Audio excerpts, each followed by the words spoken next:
Hi, welcome to Laura's Fundora. Today I'm going to show you how I made this leprechaun. Cutesy little leprechaun, stands about 4 inches tall. And I came up with this idea. I thought, I don't really celebrate St. Patrick's Day with my kids, but I thought it would be fun to kind of make an elf on the shelf, but a leprechaun, and hide him with a little pot of gold, chocolate coins of course, and have the kids go out and find him every single day, and he'd be in a different spot. Like, don't steal my gold sort of thing. Anyways, I thought that would be fun, so I'm like, okay, I gotta make it early so when March starts, I can start doing it up until St. Patrick's Day. Okay, so here's the supplies that you're gonna need. You're gonna need some rather burnt orange yarn, 3 felt sheets. You're not going to use all of this, maybe 2 at most.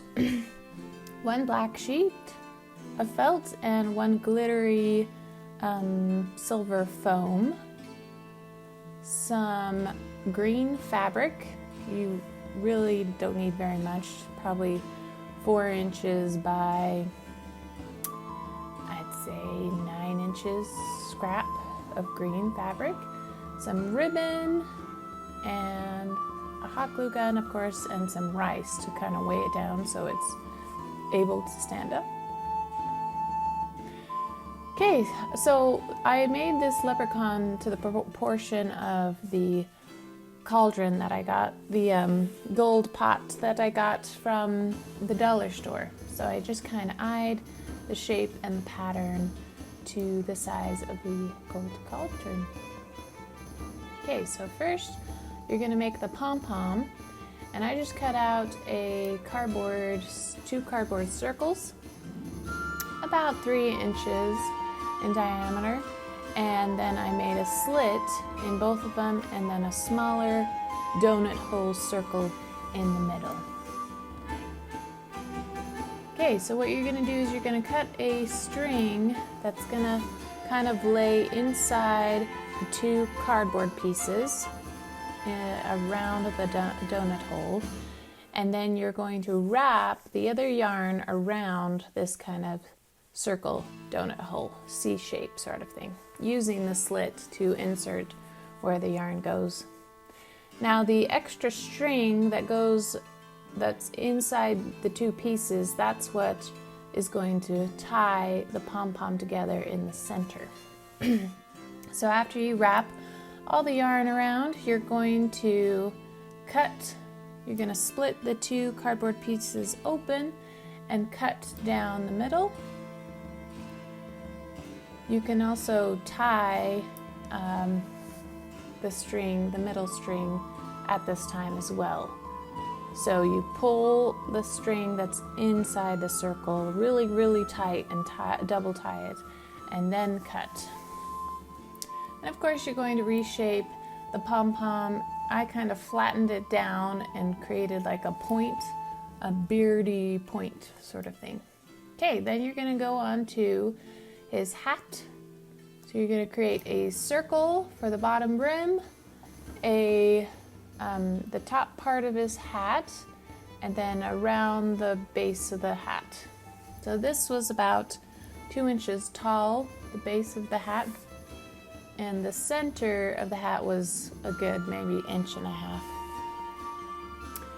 Okay, so you can either hand stitch it all together, or I just hot glued it together. Then you're going to hot glue his nose and his hair to the hat.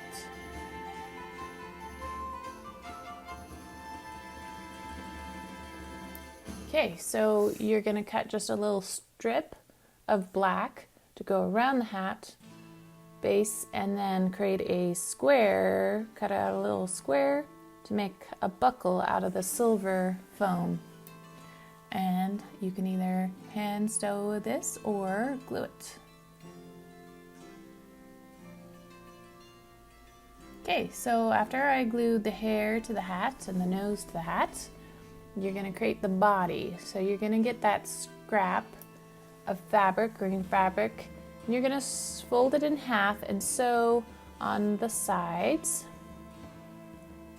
And then you're going to fill it up with rice and close it off and kind of bunch it up at the top. And this will be all hidden with the hat and the hair.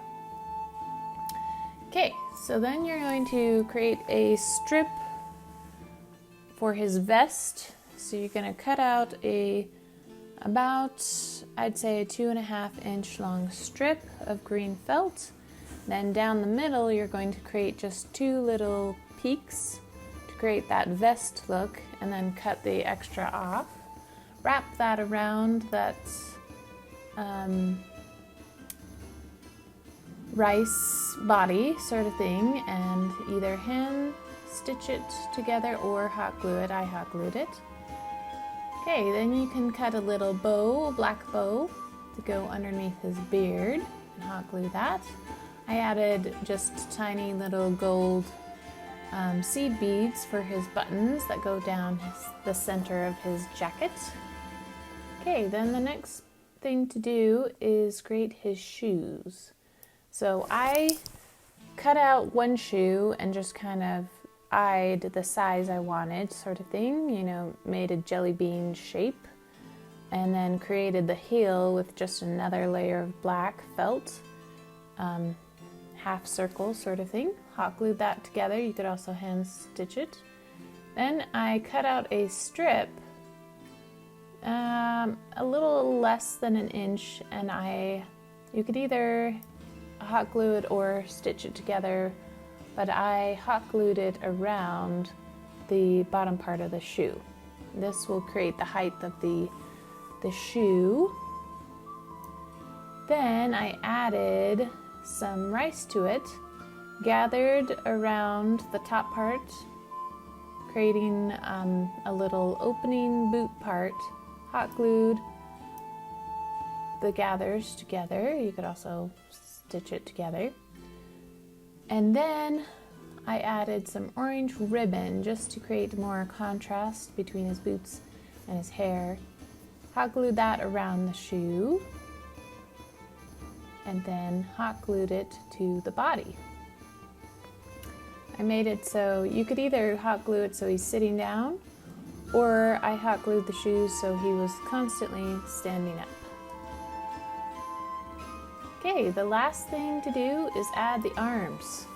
So I cut out a strip of green felt, rolled it up into kind of a tight straw, added a wooden bead for the hand, hot glued it into it, and then I just pushed his hair away from the top of his head and just hot glued it to the side of his body and repeated it for the other arm.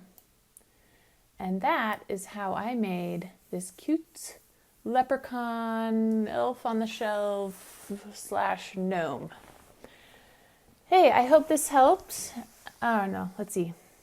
Hey, thanks for watching, and I hope this adds another kind of fun thing, tradition for your family for St. Patrick's Day, and who knows where this guy will be hiding in my house.